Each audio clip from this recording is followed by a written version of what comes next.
यह अत्यंत रोचक वीडियो उस घटना पर केंद्रित है जब महान योगी लाड़ी महाशय ने लोगों के एक झुंड पर स्तंभन शक्ति का प्रयोग किया था और चीजें हिंसा होने वाली थी वो खत्म हो गई।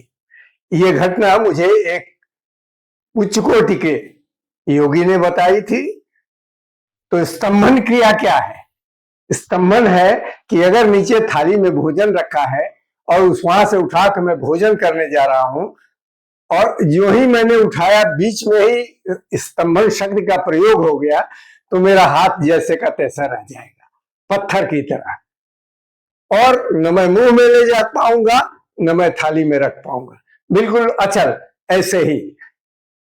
तो यह घटना कहाँ हुई, कैसे हुई, यही इस वीडियो में है। नमस्कार, मैं हूं विनय बिहारी सिंह। मेरे YouTube channel tea break with Vinay Bihari Singh पर आपका बहुत बहुत स्वागत है। तो आइए चलते हैं और देखते हैं कि और आगे क्या है। महान योगी लाहिड़ी महाशय के पास अनंत आध्यात्मिक शक्तियां थी और वो कभी अपनी आध्यात्मिक शक्तियों का, दिव्य शक्तियों का कभी भी प्रदर्शन उन्होंने नहीं किया। और कभी कभी जब किसी गरीब दुखिया को देख लेते थे या किसी की मदद की वास्तविक जरूरत है तब वो अपनी उच्च कोटि की आध्यात्मिक शक्तियों का प्रयोग करते थे।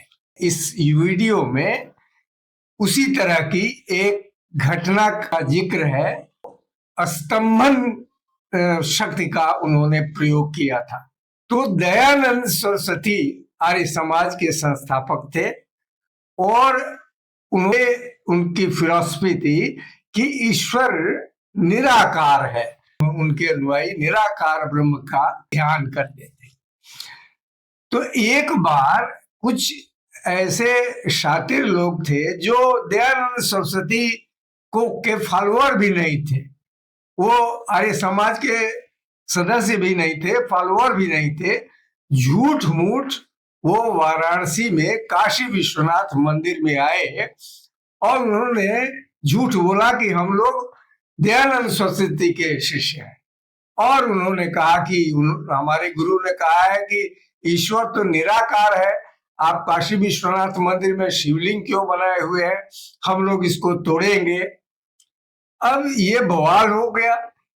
तो वहां के जो पुजारी थे, पंडित थे, उन लोगों ने कहा कि नहीं, भगवत गीता में भगवान श्री कृष्ण ने स्वयं कहा है कि ईश्वर निराकार भी है और साकार भी है, तो आप कैसे कह सकते हैं? बोले नहीं, हमारे गुरु तो कहते हैं कि ईश्वर निराकार है और यहाँ आप लोग शिवलिंग बनाए हुए, हम लोग तो इसको तोड़ेंगे।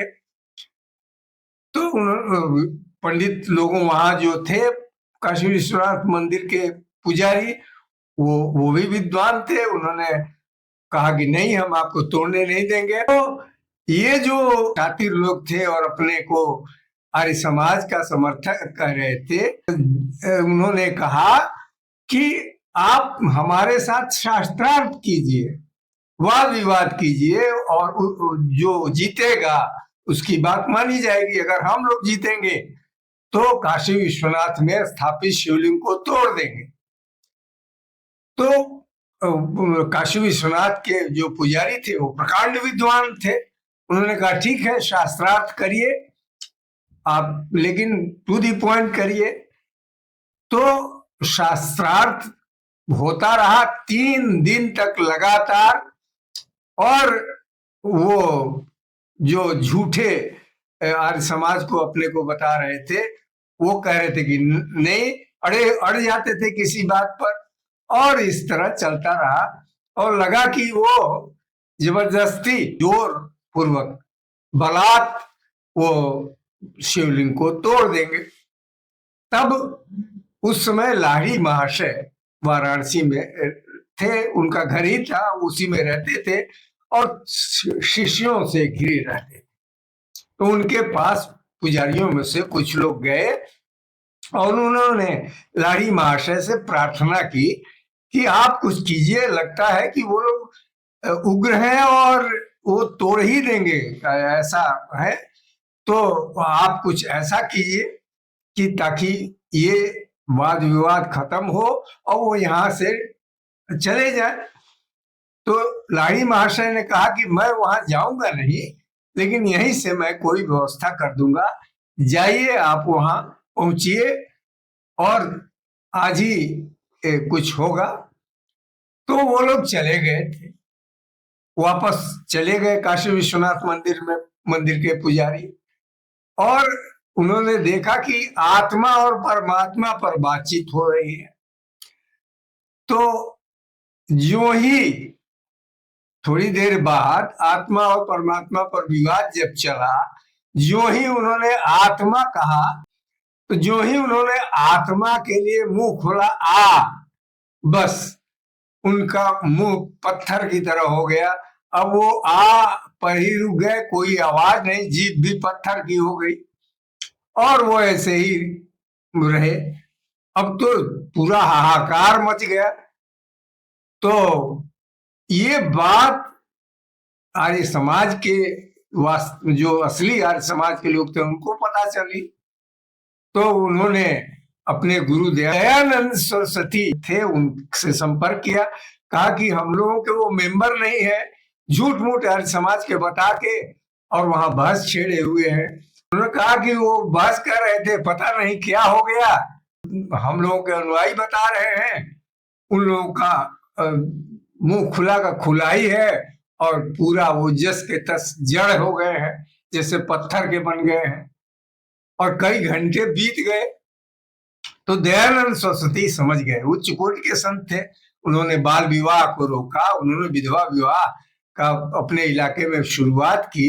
तो बहुत विद्वान व्यक्ति थे, उन्होंने कहा ये सब लाहिड़ी महाशय ने किया होगा, वो बहस को खत्म करना चाहते होंगे, जाओ तुम लोग लाहिड़ी महाशय से प्रार्थना करो। तो वो लोग गए और लाहिड़ी महाशय से प्रार्थना की कि महाराज उनका कुछ भला कर दीजिए, उनको जो जड़ अवस्था में है उसको हटा दीजिए और उनको ऐसा कीजिए कोई यहाँ से चले जाए, कोई बहस न करे।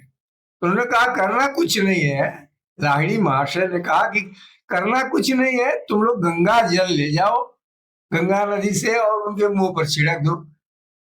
अरे क्या चमत्कार है! ये लोग गए और गंगा जल ले गए और उनको जो बहस करने आए थे झूठ, उनके मुंह में जब गंगा जल डाला तो लाहिड़ी महाशय ने क्या चमत्कार किया, फिर वो सामान्य अवस्था में आ गए। लेकिन कई घंटे बाद उनको भी महसूस हो गया कि हम लोग गलत काम कर रहे हैं। उन्होंने अपना झोरा झंडा उठाया और भाग खड़े हुए कि अब हम बहस नहीं करेंगे, काशी विश्वनाथ की जय बोल करके वापस चले गए। कहाँ बहस कर रहे थे कि तोड़ेंगे, कहाँ जय जयकार करके वापस भागे। तब उनको असली आर्य समाज के लोगों ने चेताया कि हम लोगों ने फिलॉसफी में कहा है, आप लोग इस तरह आर्य समाज का नाम बदनाम मत कीजिए, आप लोग तो आर्य समाज के सदस्य भी नहीं है और आर्य समाज का सदस्य बोल के कर रहे हैं। अच्छा, एक दूसरी घटना है, ये इसी संदर्भ में स्तंभन क्रिया, कैसे स्तंभन का प्रयोग करके एक शिव के महान साधक, शिव भगवान शिव के महान साधक ने स्तंभन करके अपने प्राण बचाए। एक बार वो हिमालय में तपस्या कर रहे थे, शिव भक्त शिव भगवान शिव का जप कर रहे थे, तपस्या कर रहे थे। तो एक दूसरे धर्म के लोगों को लगा कि ये तो इनका नाम बहुत फैल रहा है, ये हमारे धर्म को हो सकता है कि दबा दें। तो उस धर्म के लोगों ने कुछ 100 लोग आए और हत्या उनकी करने के लिए उन्होंने घात लगा के और धीरे धीरे वो अपना भाला वगैरह, उस समय भाले का प्रयोग होता था, भाला ले करके और उनको प्राण उनका एकदम मार के हत्या कर देंगे। इस तरह 100 लोग, कहा अकेले वो शिव भक्त।